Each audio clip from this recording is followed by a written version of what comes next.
If you're watching this, chances are you're in one of two situations. Either you need something from your avoidant partner that you're not getting, more closeness, more commitment, more of them showing up for you. Or you can see that the feelings are there, that this person cares about you, but they're pulling away anyway. Maybe they want a break. Maybe they've decided the relationship isn't working and it feels wrong to you, like they're throwing in the towel too soon. You know that with a bit of adjustment, things could work well between the two of you. So you do what any reasonable person would do. You talk to your avoidant partner, you explain your side, you bring up the good times, you make your case. You try to get them to see what you see. And sometimes it even works a little. They admit they've been distant, they even acknowledge they could do better. But then nothing actually changes. The distance stays, the decision stays. And the more you push, the more they seem to dig in. If that sounds familiar, I want you to know you're not doing it wrong because you're not smart enough or not saying the right words. Also, your partner isn't pulling away because the feelings are gone. Reasoning and convincing just backfires with avoidance. How do I know this? I learned it the hard way. I'm Carolina, and I used to be stuck in a relationship where I wasn't getting much of what I needed. On top of that, my then avoidant boyfriend kept breaking up with me for what seemed like no good reason. But we figured things out, we're now married, and he became the sweetest, most caring man in my life. In this video, I want to share two approaches that completely surprised me. They felt counterintuitive at the time, but they actually changed my avoidance mind on some pretty big issues. So why does reasoning or convincing backfire so badly with avoidance? When you make your case, when you explain, justify, argue, you're essentially asking your avoidant partner to agree with you. And for an avoidant, being asked to agree feels like being asked to surrender. Their whole system is built around maintaining a sense of control and independence. The moment they feel pressure to see things your way, something in them rebels. Not necessarily because they fully disagree with you, but because agreeing feels like losing ground. They feel controlled. They might even think you're trying to manipulate them. They don't trust you. And no matter how good your arguments are, you can't talk them out of their mistrust. On the contrary, the more convincing you are, the more of a threat you become. But there's something else happening too. When you're in reasoning mode, you're working really hard to manage the outcome. You're carefully choosing your words, anticipating their objections, trying to prove to them how much you care and understand them. Your avoidant can feel this, and it feels good to them. It's reassuring. It gives them concrete proof that you're hooked and that they can continue letting you down and you'll still stick around. You'll keep chasing, you'll keep trying to convince them no matter what they say or do. Reasoning and convincing allows avoidants to get away with things. It makes them feel like their choices are inconsequential. It teaches them to take you for granted. Let me give you a concrete example. One of my pain points in my relationship was Gabriel not making plans with me ahead of time. He liked being spontaneous, but to me, that felt like I was being kept on hold until the very last minute.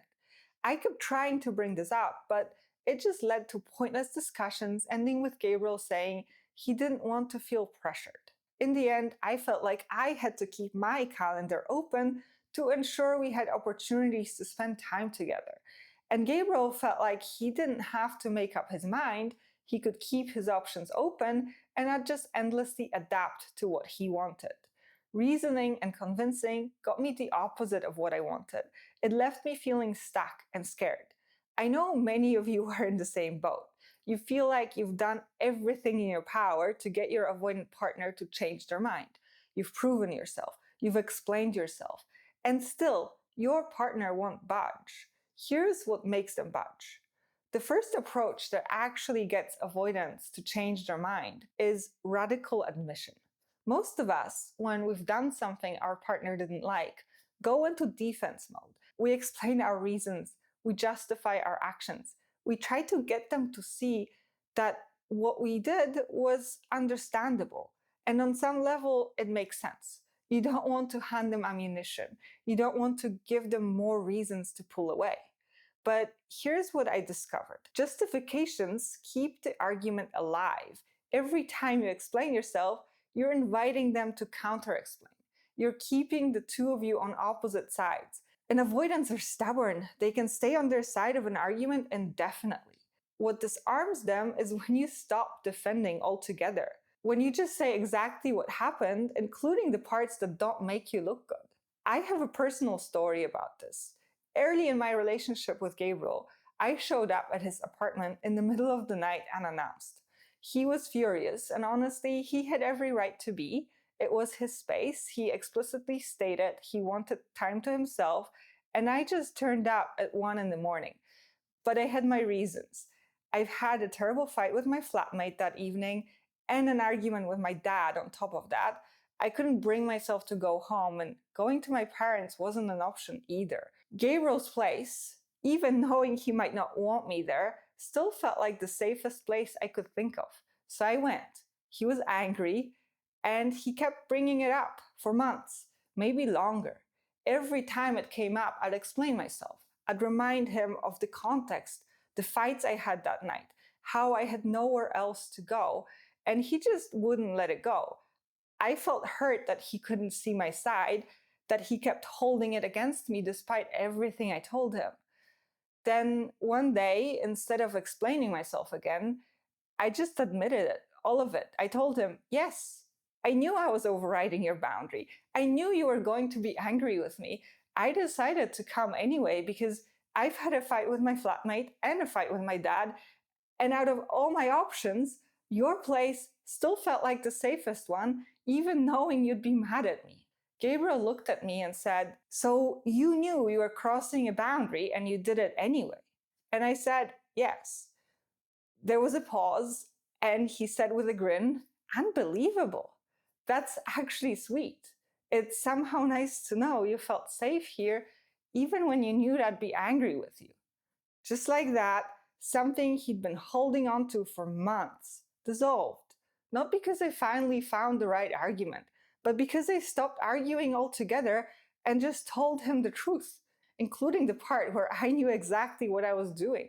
That's what radical admission does. It takes the two of you off opposite sides. There's nothing left to push against. And for an avoidant who's always braced for someone trying to manipulate or corner them, someone who just tells the plain truth, even an unflattering truth, is disarming in a way that no argument ever could be. It wins their trust in an instant. Discovering this was shocking. It was the opposite what I thought at the time. I expected Gabriel to judge or reject me. He did the opposite. He forgave me in an instant and felt happy to have been able to be the safe space for me, even when I made him angry. Since then, I've learned to do this in countless other scenarios. Being transparent, admitting guilt, or hidden intentions makes avoidants trust you more, and hence makes them more willing to give in and come your way. But you can't win all your battles this way. Just being vulnerable and radically honest isn't enough. That's where the second approach comes into play, which is letting your avoidant feel the consequences of their decisions. Remember the example I gave earlier, Gabriel not including me in plans until the last minute? I brought it up so many times. I explained how it made me feel like an afterthought, how it made it impossible for me to plan my own life. And every time, we'd end up in a circular argument about him feeling pressured and me feeling dismissed. Nothing changed. So one time, instead of keeping my calendar open as usual, I made plans. I had somewhere to be. And when Gabriel invited me at the last minute to spend the day at a spa with another couple, I told him I couldn't make it. He went anyway, and he spent an entire afternoon at a spa feeling like the third wheel without me there. He had to sit with that. And after that, the last minute invitation stopped. He started thinking ahead. He started including me in the planning from the beginning. I didn't say a word. I didn't bring it up. I didn't explain my point one more time. I just let his decision mean something. That's the lighter version, but this approach goes much deeper than spa days and scheduling. Think about what happens when an avoidant ends a relationship. They break up with you, sometimes out of nowhere, sometimes after a period of distance. And then you go into reasoning mode. You reach out, you make your case, you remind them of everything you have together. And on some level, this feels loving. It feels like fighting for the relationship. But what it actually does is protect the avoidant from the weight of their own decision. The moment you start convincing them to take you back, you're telling them this breakup is reversible, it's negotiable, it doesn't really have to mean anything yet. And so it doesn't. They feel in control. They feel they can come back whenever they're ready. And in the meantime, they don't have to sit with what they've actually done. When you stop reasoning and let the breakup land, when you let it be real, when you let yourself feel the betrayal and the hurt, you start treating your partner differently. Suddenly, you're less chatty and more distant. You have boundaries you're unwilling to cross. You're no longer smiling, you frown. You don't convince or explain yourself. You're given up and quiet. That's when the breakup hits them too. They start to feel what it actually means to lose you. The mistrust that's crept in, the distance that's grown, the way things have changed between you, that's what moves them, not your argument, the reality of the consequences. This is incredibly hard to do because it requires you to stop managing the outcome. It requires you to let something painful just be painful without rushing to fix it.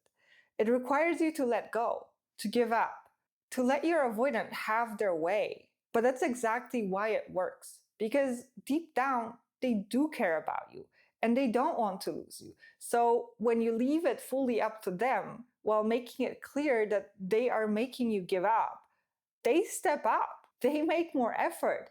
Often they are the ones reasoning with you. Tables turn. These two approaches combined is how you change an avoidance mind. Using just radical admission isn't enough. Being honest and vulnerable needs to be paired with boundaries and hitting the avoidant with the consequences of their choices. At the same time, being purely strict and distant alone doesn't work either.